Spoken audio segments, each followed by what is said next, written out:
amigas y amigos, sean bienvenidos a esta 92ª emisión regular de Locomoción TV Noticias.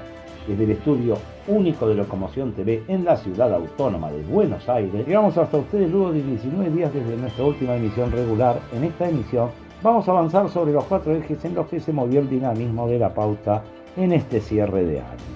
El primero de esos ejes es la geopolítica de la sumisión, desde el rol de siervo imperial de Lula hasta el papelón de Milei en Oslo y la traición israelí con el petróleo de nuestras Islas Malvinas. Segundo, las novedades de la causa Malvinas, el avance del Mercosur, el rol de Uruguay como mancebo del invasor y las maniobras de la BBC para confundir a la opinión pública argentina. Tercero, la persecución a los defensores de la Pacha, la vergonzosa persecución judicial a quienes defienden el monte en Punilla y nuestra misión solidaria en Cruz del Eje. Y finalmente, otra masacre navideña. El informe sobre el fusilamiento de Gabriel González a manos de la policía de la ciudad, usurpada por los Macri, y el secuestro de la testigo clave Nelly Portillo. Vamos a ver cómo la figura de Lula actúa como un verdadero siervo imperial, mientras Milei sigue de gira de egresados, esta vez por Oslo, en un viaje que no fue más que un gasto inútil para el pueblo argentino. La decisión no es solo diplomática, es material. Mientras el gobierno se dice aliado de Israel, las empresas israelíes avanzan sobre nuestro petróleo en las Malvinas con una impunidad absoluta.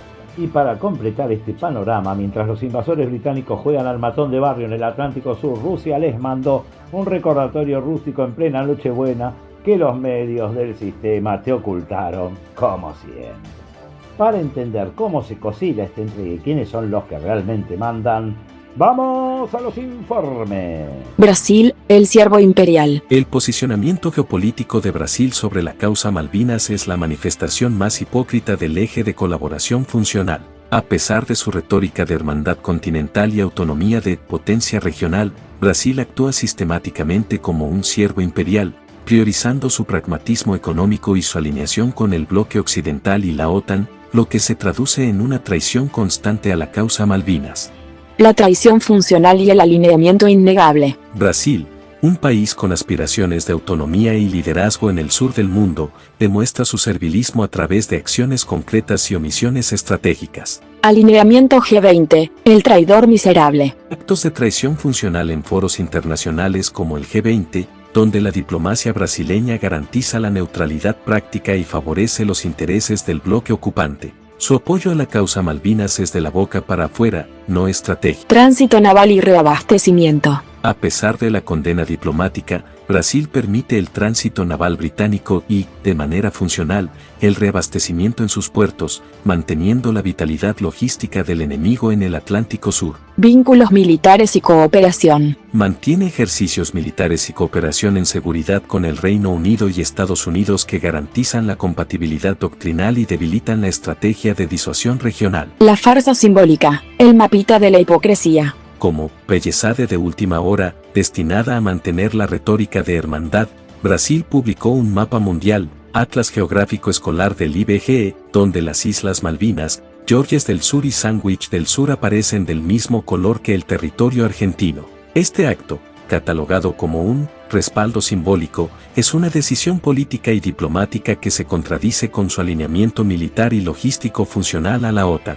Repetitivas conductas del Estado brasileño. El Estado brasileño claramente se alinea con la Gran Bretaña y en contra de la Argentina en la causa Malvinas, una acción que consolida el concepto de que el Palacio de Planalto es donde gobierna un siervo de su majestad, no importa cuando leas esto. Cómplice clave del corredor bioceánico de la muerte. Brasil no solo es funcional en el mar, sino que su territorio es un actor esencial en la corredor bioceánico de la muerte que cerca a Argentina para garantizarle pisos francos a la piratería británica. Integración geopolítica del corredor bioceánico de la muerte. Brasil actúa como un cómplice clave en la articulación de la red funcional que aísla a Argentina. Esta red conecta los puertos chilenos del Pacífico, componente marítimo aéreo, y la puerta del Atlántico Sur en Montevideo, Uruguay. La conducta brasileña, al mirar hacia el norte y consolidar sus vínculos con los países de la costa del Pacífico, ignora deliberadamente la estrategia de integración profunda con Argentina, consolidando, por omisión, El cerco funcional. La República Federativa del Brasil es otro enemigo en la causa Malvinas. La República Federativa del Brasil, ante las evidencias actuales, presentes y hasta futuras, se inserta en la matriz de posicionamiento sudamericano como claro enemigo de la República Argentina en la causa Malvinas, y no hay mapita ampliado 1000 veces para que se vea que nos convenza de lo contrario. Su conducta demuestra que, en la práctica, le pone todo a ser un actor relevante dentro del nuevo orden mundial, y para ello el servicio al Imperio Británico está antes que nada. Un viaje al cohete. Milei paseó vergüenza por Oslo. Un viaje que era para otra juntada de la Ultra. Esta vez Milei empezó con la excusa de ir a ver cómo María Corina Machado recibía el Premio Nobel de la Paz en Oslo. Todo resultó un tremendo fiasco, ya que no solo no vio ni en fotos a Machado, sino que en su furia canceló toda su agenda, que incluye entrevistas con el rey de un país que es enemigo de la Argentina desde 1982, cuando brindaron información de importancia vital, según el almirantazgo británico, que llevó al hundimiento del crucero Ara General Belgrano. Ese es el tema por el cual el reino de los friolentos nunca se disculpó, lo que indica claramente que nunca un presidente debió visitar un país como Noruega, que luego de la Gran Bretaña, es el más infame enemigo del pueblo de la Argentina. Vamos a la reseña de una de las peores ideas que pudo tener Milei, más allá de gastarse los recursos del Estado en selfie trips y ni siquiera conseguir eso. Una atroz muestra de ineptitud o de sumisión a los poderes del mundo. Una combinación letal en manos de cualquier jefe de Estado. Iba a salir mal, porque el problema que genera primero hablar de reunirse con las autoridades noruegas, más despropósito. El rey, culpables de un crimen de lesa humanidad contra la Argentina con el hundimiento del crucero Ara General Belgrano, asesinando a 323 argentinos. Cualquiera sea el caso, las consecuencias de la acción internacional de Milei siempre lo dejan en falsa escuadra, aún con su silencio ante la causa Malvinas y el crimen cometido por los noruegos contra la Argentina. Y ni siquiera se trajo la foto. Un completo impresentable nuestro presidente. La agenda de relleno y el enemigo histórico. La justificación oficial de la presencia presidencial fue el encuentro con las máximas autoridades noruegas. Este hecho, de por sí, ya planteaba un problema grave de Estado, ver apéndice. Audiencia con el rey Harald V y el primer ministro Jonas Gahr Sture. Contradicción estratégica. Noruega es un enemigo operacional de la causa Malvinas, habiendo suministrado inteligencia militar decisiva al Reino Unido en 1982. La paradoja de Estado. La Casa Rosada priorizó la legitimación de un Estado hostil con encuentros de alto nivel, ignorando la lealtad histórica de Noruega hacia el Reino Unido. Podemos darnos por conformes, teniendo en cuenta la ineptitud del presidente y la falta de evaluación de la historia, y hasta podemos decir que el completo desastre no tuvo mayores consecuencias porque nadie quiso darle mucha entidad a esto que pasó en Oslo. Si había que hablar algo era de cómo el rey iba a disculparse al menos, y el primer ministro también, pero no podemos esperar de estos súbditos inhumanos, dándole información vital a los ingleses por indignos y miserables. No odian a los argentinos, simplemente nos consideran subhumanos, ya que sabían que eso costaría vidas argentinas, las que consideraron descartables. El objetivo principal y el fracaso mediático. El verdadero y único objetivo político de la gira fue regional y mediático, centrado en el apoyo explícito a la oposición venezolana. El gran objetivo. Lograr la foto de alto impacto global con la flamante Nobel de la Paz 2025, María Corina Machado. El giro desencadenante. María Corina Machado no pudo salir de Venezuela para asistir. El paseo de vergüenza. El presidente asistió a la ceremonia, pero al fracasar su objetivo central de capitalización política, el viaje quedó vaciado de sentido. La cancelación y la triple contradicción de un viaje maldito desde el vamos. El presidente suspendió inmediatamente toda la agenda diplomática con las autoridades noruegas y regresó anticipadamente, consumando el paseo de vergüenza al exponer una triple contradicción insostenible. Contradicción operacional, el enemigo descartable. La cancelación demostró que las reuniones con Noruega no tenían valor estratégico real y eran apenas un relleno diplomático, siendo descartadas inmediatamente tras el fracaso del objetivo principal. Contradicción ideológica, el republicano y el rey. Para un jefe de Estado republicano y liberal, el encuentro con el rey Harald V era un despropósito ideológico al legitimar una institución hereditaria. Esta hipocresía se agrava viniendo de un presidencialismo que opera con tintes de monarquía electiva, mientras se legitima a la monarquía noruega y su crimen de guerra. Contradicción de recursos. El viaje fue un derroche de recursos del Estado para un objetivo mediático fallido, confirmando que la misión fue al cohete.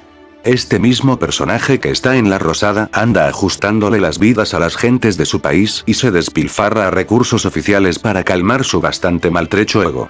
El gobierno argentino trivializa al enemigo y abandona la memoria. La gira a Oslo no es solo un fracaso, sino una muestra de irresponsabilidad política extrema por parte de la presidencia. La trivialización del enemigo. La agenda real de la presidencia, la búsqueda de una foto con una líder opositora, demostró que el encuentro con el jefe de Estado de Noruega, cómplice del asesinato de 323 argentinos, era considerado un asunto trivial y descartable. El abandono de la memoria. Al trivializar el encuentro e ignorar la historia, el presidente incurrió en un acto de desprecio por los caídos del Belgrano, confirmando que su prioridad es la ganancia política inmediata, incluso si eso implica la claudicación de la dignidad de la nación. El Estado argentino, por su parte, mantiene un silencio vergonzoso y nunca ha presentado una protesta formal por el rol de Noruega, incurriendo en una complicidad tácita como lo cuenta la historia de la Guerra de Malvinas. Apéndice 1. Noruega. Partícipe necesario en el asesinato de 323 argentinos. Hostilidad operacional. Durante 1982, la estación de escucha noruega de Fauske II, operada por su servicio de inteligencia, suministró al Reino Unido inteligencia crítica, precisa y continua sobre la flota argentina en el Atlántico Sur. El crimen de lesa humanidad. Esta información fue un factor causal y partícipe necesario para la ubicación y el subsiguiente ataque que resultó en el hundimiento del crucero Ara General Belgrano, provocando el asesinato de 323 marinos argentinos. Este acto de hostilidad encubierta, al facilitar un ataque fuera de la zona de exclusión, califica moralmente como un crimen de lesa humanidad. Reacción de Oslo, la indignidad. El gobierno noruego mantuvo un silencio estratégico y nunca emitió una disculpa o un arrepentimiento formal a la Argentina. Esta postura, que se niega a reconocer la responsabilidad moral por la matanza, es considerada un acto de profunda indignidad, que solo reafirma su rol como enemigo. Cuando Milley por fin se enteró de la traición israelí. Este informe documenta la inacción del gobierno nacional frente a la explotación petrolera de Navitas, empresa israelí, en las Islas Malvinas, una consecuencia directa de su alineación geopolítica absoluta con Israel y los Estados Unidos. El gobierno fue finalmente forzado a reaccionar ante un hecho consumado y por decir algo que achique su desvergüenza. La Cancillería argentina protestó formalmente contra el anuncio de inversión, no por iniciativa propia, sino luego de que el hecho fuera tan evidente que tuvieron que salir a decir algo para no quedar como los genuflexos timoratos que son. Esta acción obligada se produjo después de que Locomoción TV y muchos otros medios masivos y alternativos salieran a denunciar la traición israelí. La censura previa y espionaje del Estado de Israel a nuestro medio confirmó la veracidad de nuestros planteos. La sumisión absoluta y diplomacia genuflexa acordé. La sumisión absoluta. La política de Javier Milei solamente reconoce la alineación con los intereses de Israel y Estados Unidos, priorizando el foco en hacer excéntricas declaraciones, fustigando al socialismo y a los países árabes. La diplomacia genuflexa. La política exterior ha sido criticada por someter los intereses argentinos a los de sus aliados, no pudiendo pensar en nada que sea contradecir a sus amos bien amados de Washington y Jerusalén, llegando a extremos de salir a rechazar y no a denunciar la traición israelí. Solamente falta que mañana los estadounidenses pongan una base en las Islas Malvinas y veremos de qué se disfrazan los cipayos de la Casa Rosada. La tardía reacción del gobierno ante la evidente traición israelí. El doble juego de Israel en el Atlántico Sur. La empresa israelí Navitas Petroleum, junto a la británica Rockhopper, invertirán $1.800 millones para el desarrollo del campo Sirion. El principal aliado geopolítico de Argentina está activamente liquidando la soberanía territorial. La inacción previa del gobierno es una complicidad para preservar la alianza prioritaria al bloque imaginario occidental. Reacción oficial tardía, diciembre 2025. La Cancillería argentina finalmente emitió un comunicado oficial, expresando su más enérgico rechazo a la pretendida decisión final de inversión anunciada por las ilegítimas licenciatarias Rockhopper Exploration y Navitas Petroleum, de origen israelí.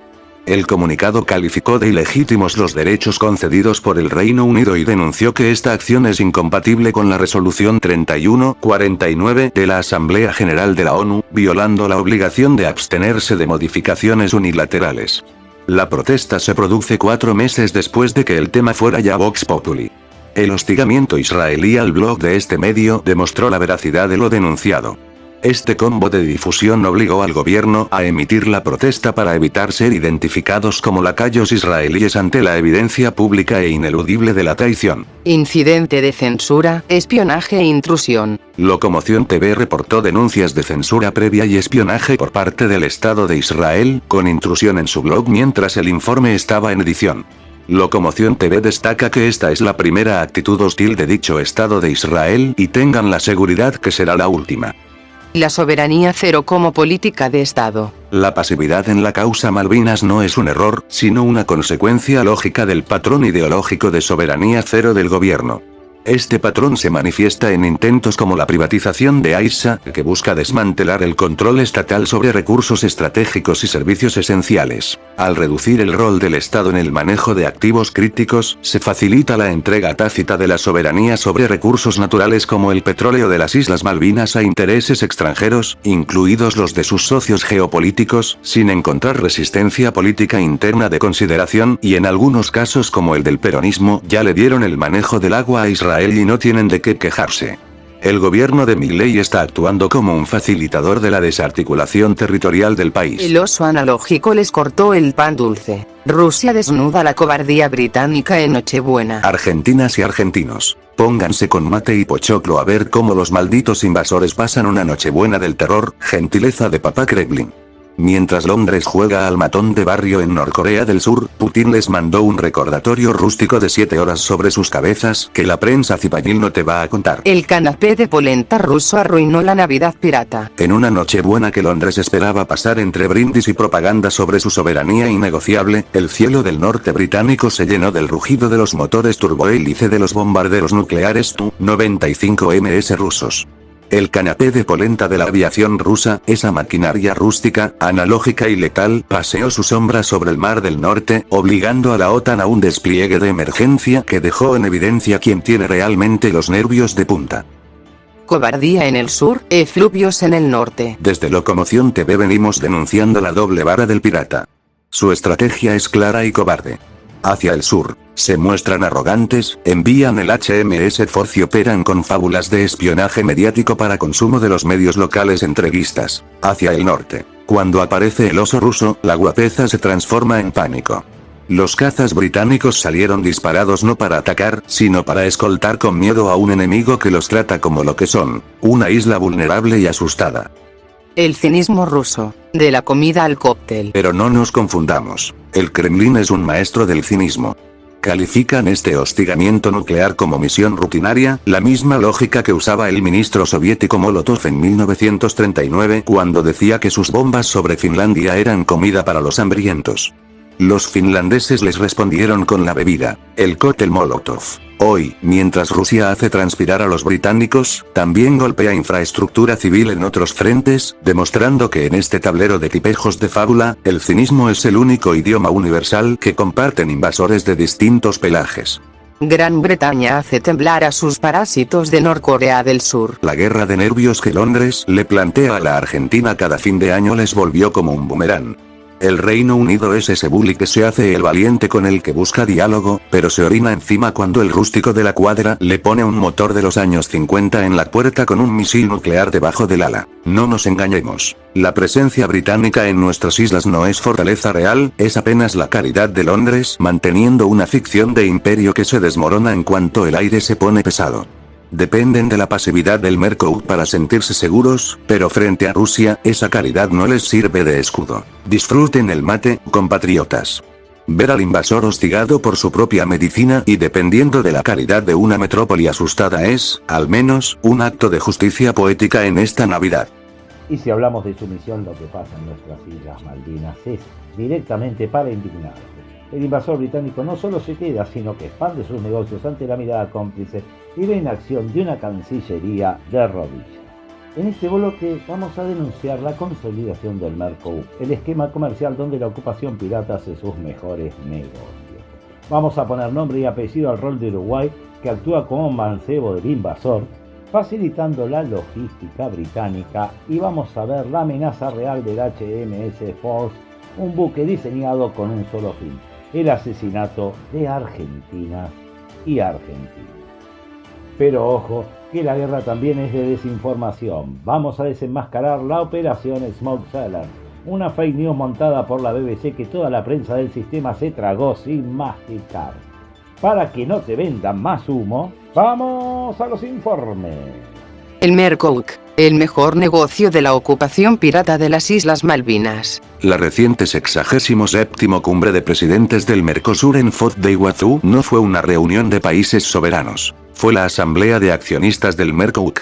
Mientras los británicos, movidos por una soberbia histórica, muestran sus cartas y despliegan al HMS Forth como quien pasea por el patio de su casa, los gobiernos regionales responden con el silencio de los cómplices o el ruido hueco de declaraciones que no valen nada. Basura para el fuego y rollos de 74 metros. Como se ve en la imagen de apertura, el comunicado conjunto parido en la cumbre es un texto predecible e inútil. En el apartado sobre la causa Malvinas, reciclan la misma retórica de siempre mientras, en los hechos, todos los estados miembros plenos, y sobre todo la Argentina, mantienen políticas de apoyo y negociación con la logística de la matanza. En Locomoción Televisión tenemos un destino mejor para estas declaraciones. Los papelitos inútiles de esta gente terminan alimentando las brasas de nuestros asados. Si los diplomáticos tuvieran sentido práctico, habrían redactado la declaración en rollos de 74 metros. Así, al menos, servirían de papel higiénico para los pueblos que ven cómo sus gobiernos se arrodillan ante los piratas. Mientras ellos firman, los ingleses siguen apuntando con sus armas a las familias argentinas. La soberbia del pirata como boomerang. Los piratas han cometido el error de subestimar la memoria. Al mostrar el juego con la operación Southern Sovereignty, han dejado al desnudo a los colaboracionistas. Su soberbia ha logrado lo que años de diplomacia tibia no pudieron: unificar el repudio. El éxito del sentimiento malvinero se lo debemos a la arrogancia del invasor que nos apunta a la cara mientras hace sus compras en Tesco. La hipocresía del apoyo paraguayo. En esta farsa, sorprende la declaración a favor de Argentina por parte de Paraguay. Seamos claros, Paraguay no le vende logística a los ingleses simplemente porque no tiene costa que ofrecerles. Su solidaridad es gratuita y conveniente, un giro extraño para un país que históricamente fue el peón de los intereses británicos en la región. Es fácil ser aliado cuando no tenés puertos esclavos que poner a disposición del Forth.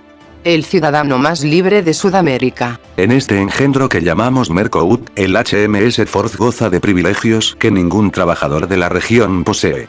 Es el único habitante con libre tránsito absoluto. Brasil y Uruguay. Los proveedores reales de combustible y víveres. Argentina. El estado claudicante que celebra papeles mientras el enemigo carga combustible en la vereda de enfrente. Paraguay. Esta sería una de las primeras veces donde el Paraguay se solidariza con la Argentina, siempre mantuvo neutralidad. Macanas, siempre apoyaron a los británicos. El negocio detrás de la farsa. La ocupación no es solo militar, es corporativa. Mientras el HMS Forth patrulla, empresas como Sea Lion se preparan para el saqueo de recursos bajo el amparo de la logística regional. La soberanía se desangra en las cajas de los supermercados británicos, mientras el Mercosur mira para otro lado. Las palabras no hunden buques. Los puertos abiertos sí los mantienen a flote, nada de ser humanitarios con quien quiere matarnos. Si el Estado calla y el Mercosur colabora, la única patrulla que queda es la conciencia del ciudadano y agárrense que esa tarda, pero definitivamente no perdona. Nunca Estado y jamás patrulla.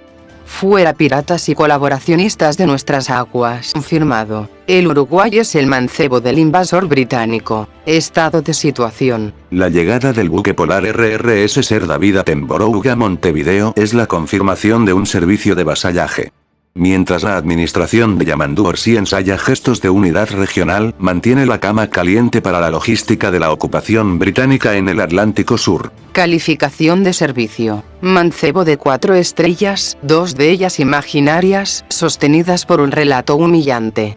Los hechos. Logística del saqueo. El puerto de Montevideo es el nodo vital para que el Reino Unido proyecte su fuerza hacia Malvinas y la Antártida. Sin el muelle oriental, el costo de ocupación sería prohibitivo. La palabra oriental. La hermandad tiene precio, y el del Uruguay es muy barato. Se venden servicios, se ignora el pabellón ilegal y se asiste al invasor con eficiencia de empleado del mes. El corredor bioceánico de la muerte. El Attenborough, el Force y el Lilibet son parte de la misma maquinaria de usurpación que Uruguay aceita con cada atraque. Orsi, el Frente Amplio y toda la parafernalia sierva del Reino Unido pueden meterse sus discursitos y papelitos donde no les dé el sol. Son como han sido siempre un estado tapón, la vergüenza sudamericana de bajo presupuesto. Para calidad está Brasil, el otro mancebito. HMS Forge, el buque para el asesinato de argentinos y argentinas. La reciente operación Southern Sovereignty ha despejado cualquier duda técnica. El HMS Force es una maquinaria de guerra cuya misión final es el asesinato de argentinos y argentinas para sostener la usurpación británica en el Atlántico Sur. No hay otra forma de llamar a un buque que coordina ataques, despliega fuerzas de asalto y patrulla aguas ajenas, apuntando sus armas hacia nuestro continente. El objetivo es matar argentinas y argentinos. Cada maniobra de este buque tiene un solo blanco: nosotros. El Force está allí para custodiar el botín del robo de 1833. Su presencia nos dice que están dispuestos a derramar sangre argentina para mantener su enclave colonial. El Killing. Es hora de dejar de hacerse los idiotas. Este buque de ocupación opera gracias a una red de apoyo que hoy le brindan países que deberían ser aliados, pero que han elegido la conveniencia logística por sobre la solidaridad y la justicia. Uruguay, Brasil, España, Chile y Colombia deben dejar de hacerse los idiotas. La asistencia que le brindan al HMS Force no es comercio neutral, es soporte táctico. Quien le da combustible, le permite reparaciones en seco o le brinda suministros al invasor, está cargando el arma que apunta a la Argentina. España, callada y servil, permite el paso y el apoyo mientras finge que le importa la integridad territorial. Uruguay, Brasil, Chile y Colombia facilitan el despliegue de una potencia extrarregional en nuestra propia casa. La claudicación intestina. Nunca Estado y jamás patrulla. Lo más grave no es solo la traición externa, sino la renuncia del propio Estado argentino. Denunciamos la diplomacia genuflexa que reacciona tarde y mal. Nuestra postura es definitiva. Nunca Estado, jamás patrulla. Argentina no debe mover un dedo si no es para acabar con la amenaza directa a sus ciudadanos, quienes no creen ni en sus reyes ni en sus magos como el invasor. El Estado ha claudicado, pero el pueblo no ha firmado ninguna tregua. La soberanía del ciudadano. El error estratégico que podría ser letal para el HMS Force. La soberbia de la Royal Navy tiene un punto ciego: el factor humano. Existe una región en el sur del continente, una isla de geografía inconfundible y balnearios que son el refugio estival masivo de los argentinos, donde el Estado ha renunciado a patrullar, pero donde el pueblo ejerce una presencia constante. Si el HMS Force amarra allí buscando descanso, su tecnología de sigilo no servirá de nada. El ciudadano argentino reconocerá al enemigo a simple vista. El tripulante que pretenda bajar a esos muelles se encontrará sumergido en un territorio donde cada mirada es un recordatorio de su condición de usurpador. No habrá descanso posible cuando el aire se vuelva irrespirable por el repudio de miles de personas que no creen en sus cuentos imperiales. El buque se convertirá en una cárcel de acero flotante, aislada por una patrulla civil que no necesita armas para neutralizar su diplomacia. El invasor debe saber que en ese rincón del sur no tiene dónde esconderse. A la hora de ir concluyendo. El Reino Unido ha ganado una posición militar, pero ha perdido la paz social en la región. Mientras el Force siga en el agua, la hostilidad del pueblo argentino será su única sombra. Islas Malvinas fueron, son y serán argentinas. Operación Smokeseller. La fake news de la BBC que se comió toda la prensa argentina. Informe actualizado al 24 de diciembre de 2025. En Locomoción TV no dormimos mientras la desinformación patrulla. Abrimos el capot de la noticia y te mostramos que no tiene motor. ¿Espionaje o un refrito de Titanic? Lo que los medios serios de Argentina, Clarín, Infobae, La Nación, TN, Página 12, Perfil, presentan con bombos y platillos como la gran confesión histórica de Ruth Morton, 97 años, no es más que una opereta burda fabricada por la BBC. El relato es un calco barato de la anciana del Titanic. Una mujer que, al borde de los 100 años, rompe un silencio de décadas para contar una historia de barcos que nadie puede contrastar porque los testigos ya no están. Es un producto diseñado para la nostalgia colonial y el consumo de incautos. Un bocado de excremento que lo más granado de la prensa argentina no puede dejar de tragarse. El delirio del carpincho mártir y el bol de plata. Para que se entienda el nivel de fantasía que la prensa argentina publicó sin el más mínimo chequeo técnico. El carpincho mártir. Morton asegura en su entrevista que un carpincho le salvó la vida al recibir un disparo destinado a ella desde un barco. Dato técnico. Los carpinchos no son fauna urbana de la costa de Mar del Plata. Es un toque regional metido a presión por Londres para que el público británico crea que esto es una selva exótica. El bol de plata. Al mejor estilo Rose de Whitaker con su diamante, Morton dice que guardó durante décadas un bol de plata y un diploma que le dieron los ingleses en secreto como agradecimiento. Una recompensa de utilería para una misión de cartón. El objetivo fantasma. Dice haber vigilado al submarino Ara Santiago del Estero, S-22. Dato letal. Ese buque estaba radiado, desarmado y fuera de servicio desde 1981. No tenía motores ni baterías. Morton no espiaba una amenaza, espiaba un monumento al óxido que todo Mar del Plata veía desde la costanera mientras comía churros. La cumbre del ridículo. Monty Python en Norcorea del Sur. Lo más revelador de esta opereta es el vacío absoluto de respaldo. El Penguin News, el pasquín de las islas, ni siquiera registra el nombre de Ruth Morton. Lo que sí publica hoy, 24 de diciembre de 2025, es el mensaje de Navidad de Keir Starmer. En un acto de cinismo y retraso cultural, Starmer celebra el primer Tri Nations Test Match de esquila y manejo de lana entre Gales, las Islas y Chile.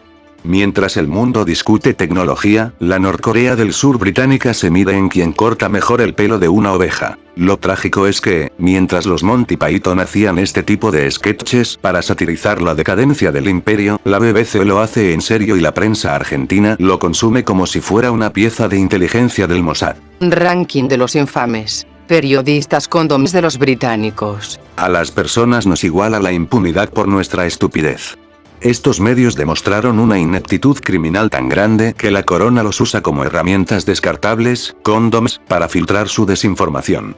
Ninguno se preguntó si la historia tenía lógica física porque para ellos, si viene con acento inglés, es palabra santa. Primero, Clarín e Infobae romantizaron la traición con detalles de folletín. Segundo, La Nación y El Observador, Uruguay, repitieron el guión británico sin cuestionar una coma. Tercero, TN, página /12 y perfil, demostraron que el cipayismo no tiene ideología. Todos comieron del mismo plato de pescado podrido. Sobre la figura de Ruth Morton. A esta altura cabe preguntarnos si Ruth Morton existe. Esa parte ya no nos importa. La evidente infamia nos exime de ir más allá. La vida privada de las personas no es de nuestra incumbencia, sobre todo tratándose de alguien que expresa odio a su propia gente y hace el ridículo. Neandertales como esta geronte senilizada solo serán noticia cuando partan de este mundo rodeadas por el olvido que producen las redes hoy en día. Nunca estado y jamás patrulla. Investigamos durante días porque no nos subimos a Ferraris regaladas. No somos ni Real ni Ventura, no vivimos de arruinar vidas por dinero ni por nada. Somos muy caros para la BBC, que ya tiene demasiados inútiles gratis en los medios argentinos que les sirven bien. No le debemos nada a la pauta oficial ni a las consignas de quienes usan la política para su propio bolsillo. Nuestra única lealtad es con la verdad que otros prefieren callar por comodidad o servilismo. Que sigan vendiendo humo, nosotros seguimos en guardia. Nunca estado y jamás patrulla. Cambiamos de frente, pero la matriz de injusticia es la misma. Ahora nos metemos con quienes ponen el cuerpo en el territorio, porque en este país parece que el Código Penal se usa para castigar la coherencia. Persiguen a quienes luchan por la pacha. Vamos a ver el caso de los pibes de Punilla en Córdoba. Un verdadero mundo al revés donde la justicia persigue a los vecinos que defienden el monte nativo, mientras los empresarios del extractivismo avanzan con las máquinas. Es la criminalización de la defensa ambiental en su máxima expresión. Y para contrarrestar esa persecución, compartimos lo que fue la misión Cruz del Eje, Solidaridad Fluyendo. Porque frente al abandono estatal y la represión judicial, la respuesta de Locomoción TV y de las organizaciones populares es la solidaridad concreta y la organización en el territorio. Porque defender la tierra no es un delito, es una obligación. ¡Vamos a los informes! Ganan los buenos, el mundo al revés en el Valle de Punilla. En Cruz del Eje, el Poder Judicial de Córdoba sienta en el banquillo a 6 vecinos. No los juzgan por incendiar, ni por contaminar, ni por saquear, los juzgan por haber hecho lo que el Estado omitió. Los juzgan por la decencia de defender la vida. En un país donde los responsables de los incendios forestales caminan libres y los empresarios del cemento dictan las leyes, la justicia de Córdoba ha decidido dar un mensaje ejemplar: la solidaridad se paga con procesos penales. Los pibes de Punilla enfrentan desde hoy una causa armada para garantizar que la autovía ilegal avance sobre el monte nativo, cueste lo que cueste. La criminalización de la bondad. A los imputados se los acusa de resistencia y turbación. Pero, ¿quién turbó a quién? Juzgan a quienes apagaron el fuego mientras el Estado miraba para otro lado durante los incendios que arrasaron el valle. Estos vecinos se organizaron como brigadistas comunitarios para salvar lo que quedaba de nuestra casa común. Hoy, la respuesta oficial es el banquillo de los acusados. Juzgan a los que defendieron el agua en un territorio en emergencia hídrica. Poner el cuerpo para proteger las cuencas del avance de una obra sin licencias sociales, para este sistema, un delito.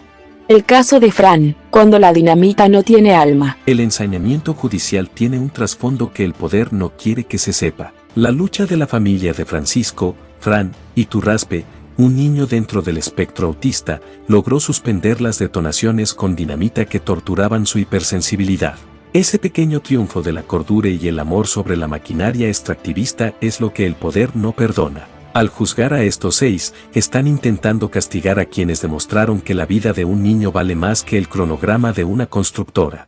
De Monsanto a la autovía, no nos moverán. Para quienes venimos de las rutas de Malvinas argentinas y frenamos a Monsanto en 2013, este escenario es conocido. La policía de Córdoba es la misma que hoy vigila los accesos a Cruz del Eje, pero se olvidan de un detalle: la memoria no se procesa. Hoy, mientras los jueces lean sus actas de papel, afuera se escuchará la verdad de un pueblo que no se rinde, porque si cuidar el monte es delito, entonces la justicia está muerta. Hoy todos somos esos 6, hoy todos somos Fran. Y es tan idiota ni siquiera en los Estados Unidos para iniciar la guerra nuclear con 5 misiles. Y nadie en su sano juicio puede ignorar el escandaloso despilfarro que prepara el Poder Judicial de la provincia de Córdoba. Locomoción TV desembarcó en Cruz del Eje para documentar el nacimiento de un fiasco. 4 audiencias programadas para una causa que nació muerta. Un gasto obsceno de recursos públicos para sostener una completa mentira judicial. En medio del combate contra el fuego que asola el territorio, aquí la respuesta fue la solidaridad fluyendo. Una red que nace en la vereda se templa a 36 grados y termina por inundar de dignidad un proceso judicial que está más flojo de papeles que un fitito del año 69. La misión no comenzó en una terminal de ómnibus, sino en la memoria histórica. A las 10 partimos desde la base de Locomoción TV en el barrio de Caballito de esta ciudad autónoma, trazando un mapa de coordenadas que definen nuestra identidad: el cenotafio a los héroes de Malvinas, el memorial del asalto a la Justín y un homenaje al general Martín Miguel de Güemes. Con esa mística de resistencia emprendimos las 13 horas de criotortura hacia el norte cordobés. La criotortura está representada por el aire acondicionado de los micros incesantes. Arribamos a la ciudad de Cruz del Eje a las 3 am. Mientras el micro devoraba los últimos kilómetros, el radar ya estaba activo. Recibí el video de Rosa Montoya Albert, referente histórica de la toma de Monsanto de 2013, quien desde la retaguardia operativa en Córdoba capital marcaba la avanzada informativa. Vamos al testimonio de Rosa. Bueno, como mujer, como defensora del ambiente en la provincia de Córdoba, insto al pueblo de Córdoba y por qué no del país por la siguiente situación. Considero que no es delito expresar, protestar contra las decisiones del gobierno sobre el ambiente, sobre el monte nativo y el agua. Hay 6 imputados por defender el agua, el monte y los territorios de las comunidades indígenas y campesinas. Insto a la población a hacer un trabajo en redes, difundir que mañana 18 de diciembre a las 9 horas en los tribunales de Cruz del Eje, provincia de Córdoba, comienza el juicio la primera audiencia de estos compañeros y compañeras imputadas.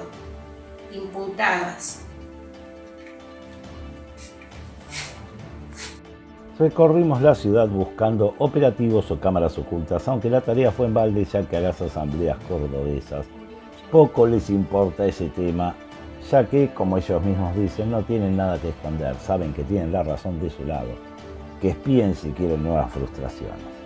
A partir de las 6 y hasta las 8:10 establecí la base logística en la EPF Barale y Guío de Sarmiento 16 de Cruz del Eje. Es imperativo destacar la asistencia VIP de los laburantes y el dueño del local. Recibí hielo y soda a discreción para combatir el inicio del soplete que hay en esa hermosa ciudad.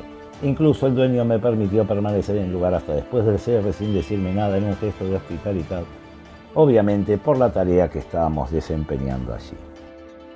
A las 8:14 llegamos al objetivo. Allí se produjo el encuentro clave con Silvia Cruz, alma mater de Fuera Porta. Silvia es como la bellota de las chicas superpoderosas de esta historia. Estábamos en la vereda cuando Silvia lo anticipó. El operativo iba a aparecer. No pasaron 2 minutos cuando aparecieron la infantería y el SEOM, y podía haber aparecido hasta el Ejército de Salvación. Montaron un perímetro desproporcionadamente escaso, teniendo en cuenta revoltosos de nuestra calaña. Un ninguneo institucional que pretendía reducir la lucha a un simple trámite administrativo, que es donde hasta estos imbéciles creen que pueden ganar. Un largo párrafo aparte merece la asamblea de asambleas de toda Córdoba, que ratificó en todas sus instancias su carácter pacífico, marcando una presencia colectiva que desbordó la intención policial. Fue una demostración de fuerza organizada que dejó a la policía nerviosa y de espaldas al sol como meros espectadores de la autoridad moral asamblearia que se impuso en la vereda.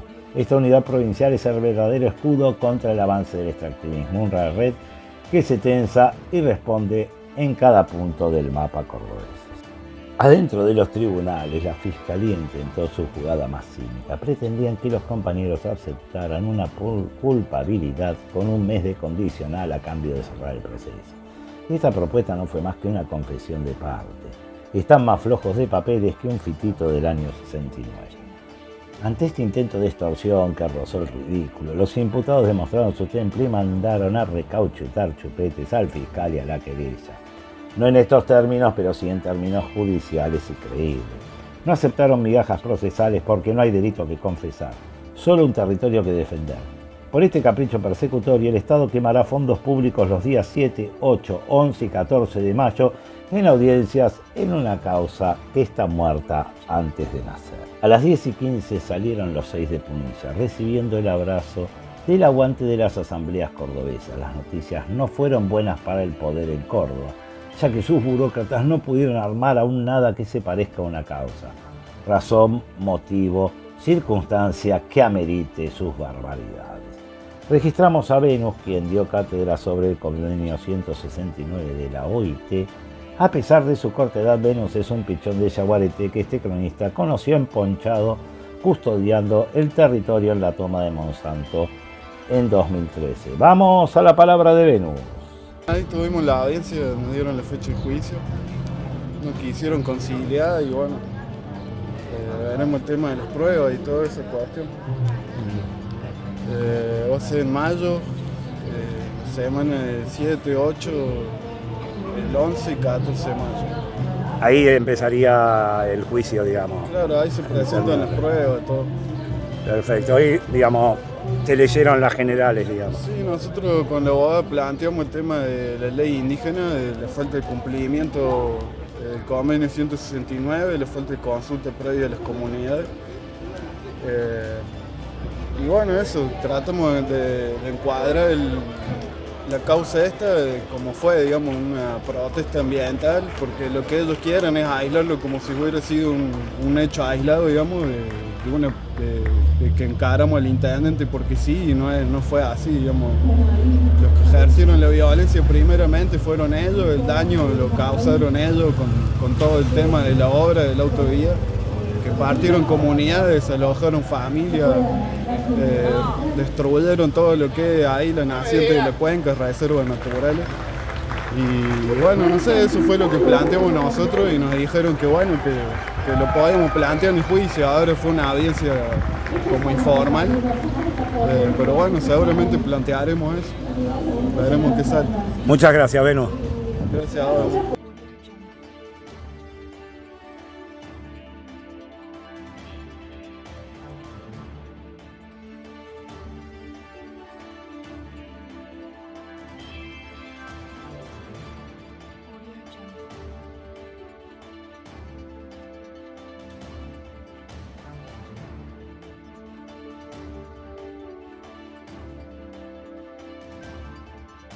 Se suma al registro el saludo del Hueso Sayago, marcando la pauta de una pelea unitaria en todo el país. Su mensaje, desde la trinchera porteña contra la reforma laboral de Milei, brinda la mística de la jornada. La resistencia no tiene fronteras provinciales cuando la causa es la vida y el territorio. Su palabra es el puente que une las luchas de norte a sur. ¡Vamos a las imágenes! Bueno, Pela, un gran abrazo. Acá están las banderas desplegadas, la bella celeste y blanca y la combativa y honorable Palestina. Ahí están marchando algunas columnas ya hacia Plaza de Mayo. Bueno, yo me sumaré apenas llegue alguno.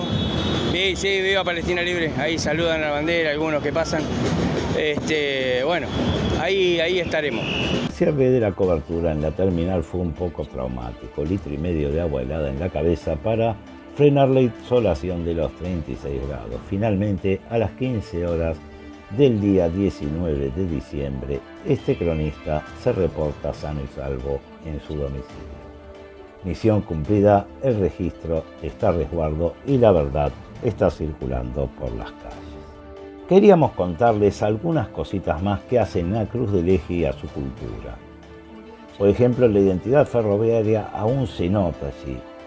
El orgullo del nudo ferroviario nutre también esa horizontalidad asamblearia y eso en un pueblo como Cruz del Eje, en una ciudad como Cruz del Eje, gusta mucho. Bueno, la resistencia al soplete es fundamental. Los 36 grados templan el acero, pero los vecinos también florecen al calor. También la relación del río y del olivo. Defender el agua es defender el fruto y la vida ancestral. Y eso la gente de Cruz del Eje lo tiene muy pero demasiado clara. También Cruz del Eje tiene como una identidad, tracción a sangre, digamos. De esa resistencia sin recursos estatales, solo con memoria y cuerpo y con mucha solidaridad. De ahí que, estando a las 3 de la mañana recorriendo la ciudad rodeado por todos los indigentes, en ningún momento me sintiera en peligro. Y eso habla muy bien de Cruz del Eje. Nunca he estado, jamás patrulla. Absolución para los 6 de Punilla. Próximas audiencias del despilfarro, 7, 8, 11 y 14 de mayo. Llegamos al penúltimo bloque de esta emisión con el corazón apretado por la rabia. Mientras el sistema te envía luces y brindis, en las calles de esta ciudad se ejecutaba otra masacre navideña. Vamos a presentar el informe sobre el fusilamiento de Gabriel González, un joven asesinado por la espalda a manos de la policía de la ciudad usurpada por los Macri. Pero el horror no termina en el gatillo fácil. Denunciamos el secuestro y la desaparición forzada de Nelly Portillo, testigo clave de este crimen y a quien la fuerza policial se llevó para intentar garantizarse la impunidad.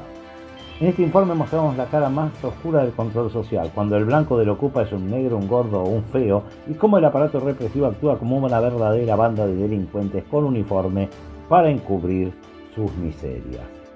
Porque el silencio es complicidad, ¡vamos a las imágenes! El blanco del ocupa es un negro, gordo y feo que no sea el mismo. La ejecución. El 25 de diciembre de 2025, el oficial primero Daniel Miño de la comisaría 8A fusiló a Gabriel González. La víctima estaba desarmada, sin remera, en la puerta de su casa. No hubo enfrentamiento, hubo una cacería iniciada por un hostigamiento policial bajo la excusa de ruidos molestos. La crueldad. Los oficiales no solo dispararon 6 tiros de Miño y 6 del oficial Valentini, sino que, una vez que Gabriel cayó al piso, impidieron que los vecinos realizaran las mínimas maniobras de RCP asegurando su muerte. Es la aplicación del plomo sobre el perfilado racial del sur. Si sos del barrio, no tenés derecho ni a que intenten salvarte. Vamos a las crudas pero también necesarias imágenes. ¿Para qué hace eso?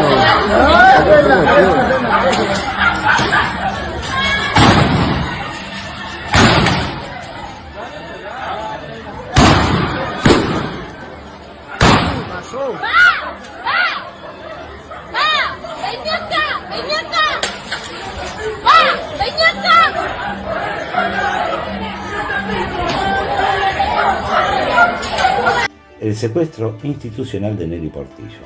Privación ilegítima de la libertad. Nelly, pareja de Gabriel y testigo directa que vio cómo Minio gatillaba, fue herida en las piernas y trasladada al hospital Grierson. La maniobra del silencio que ensayó la policía es tenerla incomunicada y custodiada por los mismos efectivos de la fuerza que la balearon. La imputación de resistencia a la autoridad es una fabricación para ensuciar la causa y silenciar su testimonio. Aunque fue liberada el 27 de diciembre por la presión popular, el Estado la tuvo secuestrada durante horas, esas horas críticas del principio de la investigación. Antecedentes de la barbarie, la mentalidad del retirado. El caso de Minio no surge de la nada, es heredero de una matriz asesina que este informe conecta.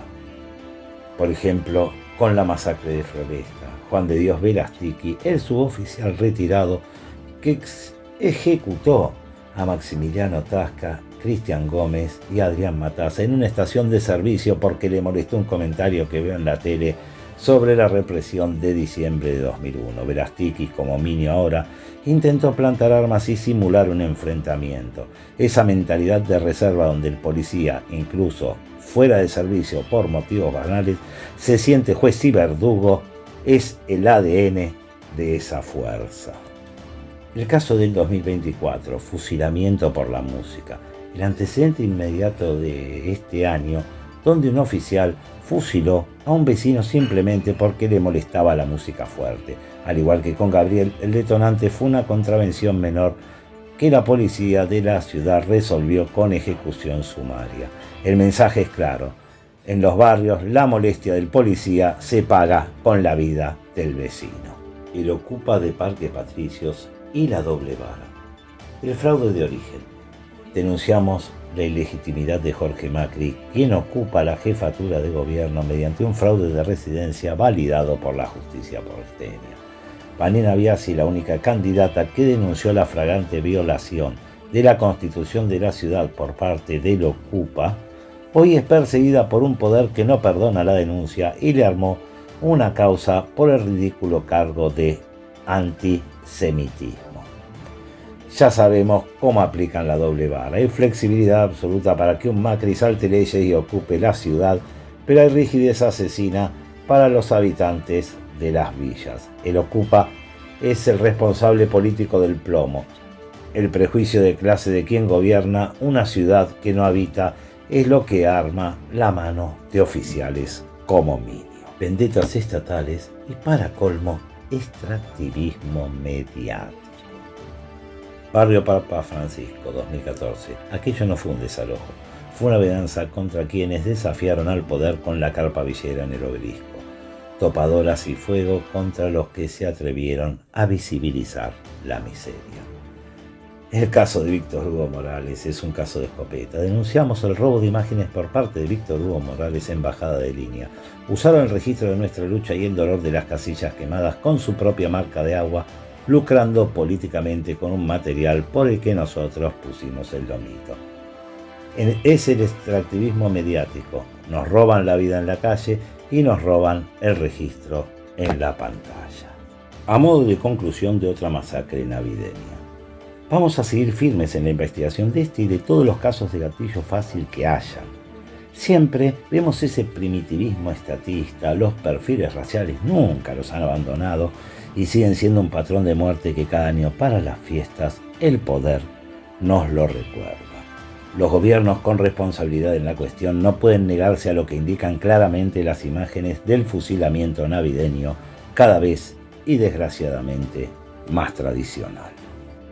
Hasta aquí llegamos con esta 92ª emisión regular de Locomoción TV Noticias, la que esperamos haya sido de vuestro agrado. Auguramos a todos feliz desobediencia y próspera rebeldía para este 2026 que se viene.